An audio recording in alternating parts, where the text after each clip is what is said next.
everybody, and thank you for joining us here at Pharmagreen Biotech's channel. Just want to let you guys know what we're going to be doing here. We're going to be talking about company updates. We're going to be talking about industry updates. We're going to be answering any questions you guys got for us. If you have any, don't be afraid to send them over to us. And last but not least, we're going to be introducing members of the team. So who better to join us kicking it off than CEO Peter Wojcik. Peter, how are you doing today? Very good. Thank you for having me. Good. Very glad to have you on. And so I think the easiest way to start this is by painting a picture of yourself and your background. So start us off by telling us about your education and what really sparks your interest in this industry. Perfect. So thank you for this. My education is an advanced degree in economics. I've owned a number of companies, from ISP, computer companies, real estate development, where I actually started my travels into the BC. I also come from a medical family background. Father is a very successful cardiologist practicing in Western Canada. Mother passed away from cancer about 2 years ago. But roll back about 16, 18 years ago, mother was diagnosed with stage 4 breast cancer that spread to the bone. My background also in minor in chemistry really led me to start doing the extractions from cannabis dating back to the 16-year period. I successfully extracted the full spectrum extract on the THC side. I capsulated it and I administered. And it had such a profound positive effect. I've continued to be doing this for well over a decade, where I was studying the efficacy and dosages.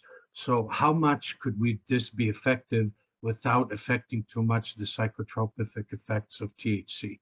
So in other words, we see benefits in cannabis, just too much, just like opiates and other treatments, just don't become effective medicine. So that really led me to start working as a designated grower here in Canada with a number of individuals. I primarily worked with those with stage 4 cancer and those in debilitating pain.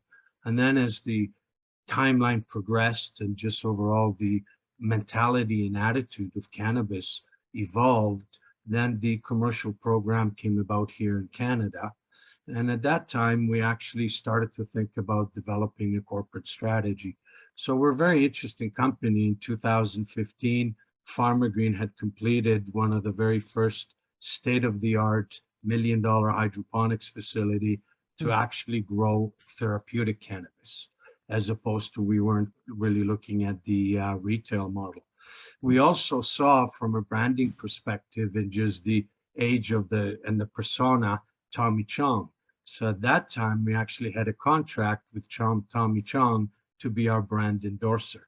Unfortunately, Health Canada said no to any brand endorsements of that sort.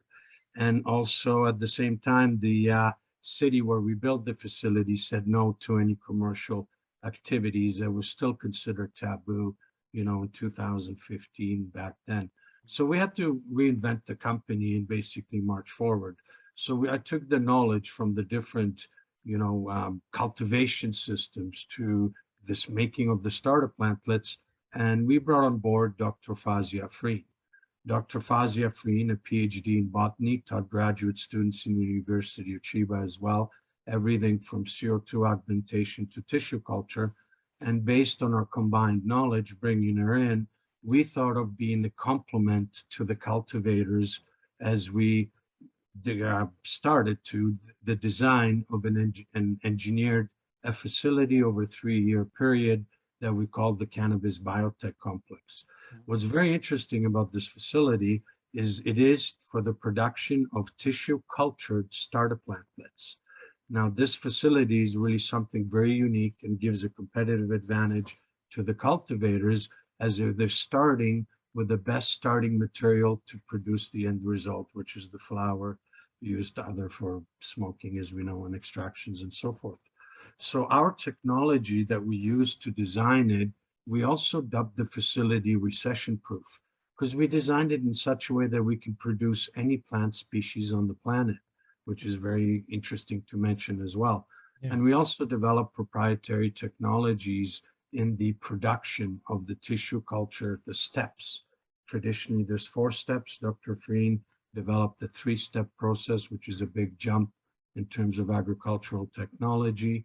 And we've, based on that process, we designed the facility. Something very interesting as well, we developed, which is live storage of plant species. How do you store a plant species? You either have the seed or you keep the mother plants alive, which gets old just like humans, susceptible bugs and diseases. Well, we can indefinitely preserve any plant species using cold temperatures along with tissue culture techniques. And this is something very new and actually very desired for those breeders that create very prized genetic strains to have such services. So it's very interesting how we evolved in my career, call it over the last 20 years, basically from where I started, where I saw the benefit, what the condition was with mom, and then basically what I saw, how it helped really others in their final days of life, extending their life, extending the comfort, and when somebody is in those situations. So it really drove me to continue, but do something a little bit, quite a bit more, I should say, on the scientific side than just opposed to cultivation. That's why we see Pharmagreen is more of a biotech company as opposed to cannabis. We Yeah. are choosing cannabis because it has therapeutic effects, which I believe is overall the course of Pharmagreen itself. But we also see ourselves that we are beyond cannabis when the time is right. Currently, the market is very favorable to be producing the starter plantlets and offering other auxiliary services. But at the same time, is my technology, what we can do with tissue culture, has been actually in contact with other third world governments. And to give you a very interesting example, one government said, Peter, we've been following your company, your technology. Do you think you could use your technology to help us in our agricultural sector? I Hmm. said, well, from the region where you are, I can't really see you being interested in cannabis. He goes, no, cannabis, no, our region is not interested, but we are interested in fig trees as well as tomato plants. I'm asking them, explain to me, how do you see my technology? He goes, well, Peter, we import our seeds every year. And the seeds that we use, 80% is used for the nutritional value. The other 20% is used for next year harvest. But the climate change has been so drastic that the seeds are becoming more hardened to survivability, and there's a give and take. So the nutritional value declines as the seeds become more hardened to actually survive and Yeah. produce something. So in other words, we're also losing the genetic print of some of the best nutritional value that we had. So not only can we preserve that plant species, whether it be tomato and fig trees, we can offer starting material that never genetically changes. So once we capture the best genetics, we can reproduce from tissue culture, whether we make 2 plantlets or we make trillion of them. They're all genetically the same and done in a tissue culture clean room environment. They are also disease and bug free as well. So this is something very unique and is growing quite rapidly now, as these are closed environmental high technology techniques. And this is the future, as I mentioned, as our nutritional value is dropping, as we see water shortages everywhere, being quite evident as well. So we really are a company that's got tremendous experience in the cannabis space, but we are also a company that's growing beyond cannabis just the same. Yeah, well, Peter, that was a wild ride, man. So starting Yeah. starting from your personal history, getting you interested in the medicinal side of cannabis and everything, running into Canada's, then they made cannabis recreationally legal, but that didn't take away from the medicinal benefit of it. To you guys developing this technology that's almost acting as a Noah's Ark for genetic material for plants, so we can actually keep the nutritional value. You got a lot going on, man. Yeah, we certainly do. And we plan to roll that out as we go forward. Important to mention, we just signed a memorandum of understanding to acquire in California, particular region I got to refer to as God's country for cannabis growing. So the team I'm building together is so interesting to mention. The individual's grandfather put in the first cannabis plant in 1953. And he still remembers the gentleman as a young lad pouring Petri dishes with his grandfather. His father continued the cannabis tradition, and so is he now, and moving to the next phase, which is the commercial aspect of cultivation.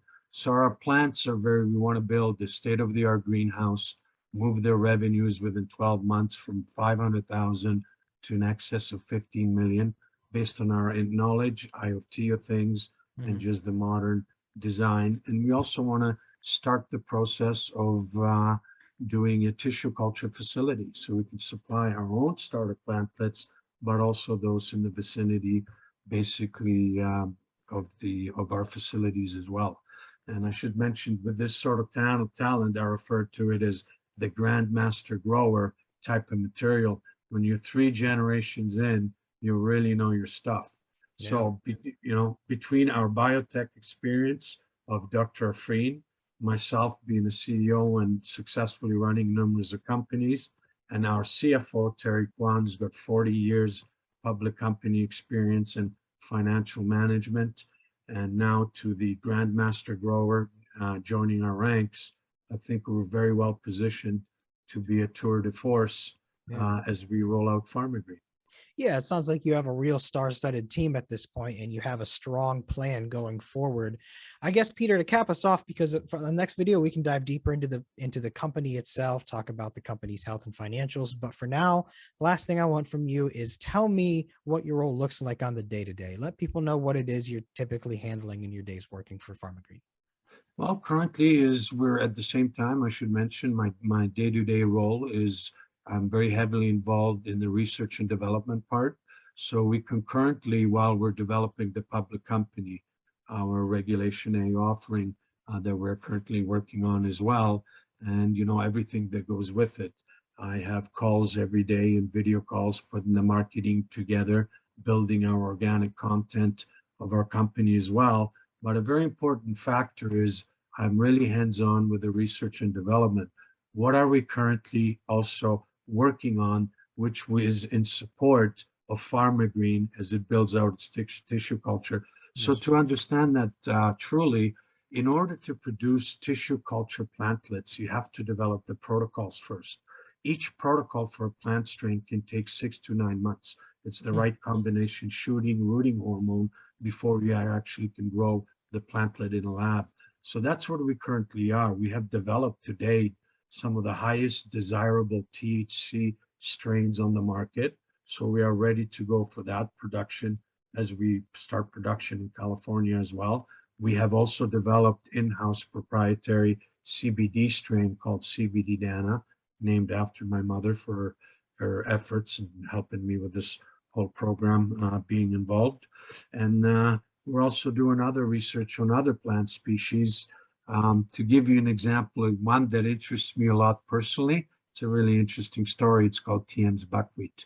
TM's buckwheat only grows where lithium and boron deposits are found.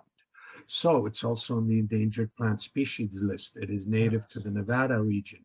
So Yes. right now we're looking to actually get involved and study and develop the tissue culture protocols so we would be able to reproduce the Pharmagreen. Then in the future we'll be able to produce it in its tissue culture facilities. Why would we do that? Well, how do you discover new field deposits? These are shallow base type of deposits, Yeah. but where the plant grows well, the deposits are found. So it's Wow. just another very natural method of trying to perhaps discover new source of lithium and boron. So those are Wow. just side research project that keeps me involved every day and just keeps our research moving forward in support of Pharmagreen. Because once we build that facility, having all that intellectual scientific research done is what gets us into the production phase right away.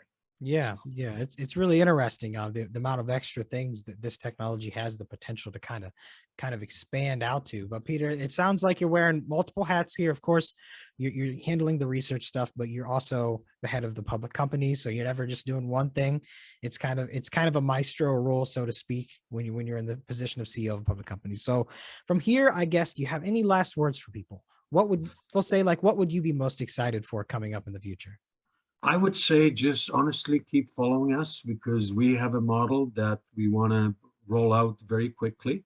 So the growth will be, call it noticeable within months, Mhm. what we do, what we announce, and Hopefully I'll be successful, but I've done development projects before. And just to get everybody excited and follow us, hopefully it's feasible for us to do a pan-tilt zoom camera on site while we're building out our greenhouse, so individuals can log in for 3 or 4 seconds, take a look around Yeah. and see for themselves, hey, this is what these guys are doing. So I'm working on that as well. So Wonderful. Well, everybody, please stay tuned. And again, if you have any questions about any of this, let us know and we'll happily dive into it. But for now, Peter, thank you so much for your time today. thank you so much for having me again. Have a great day.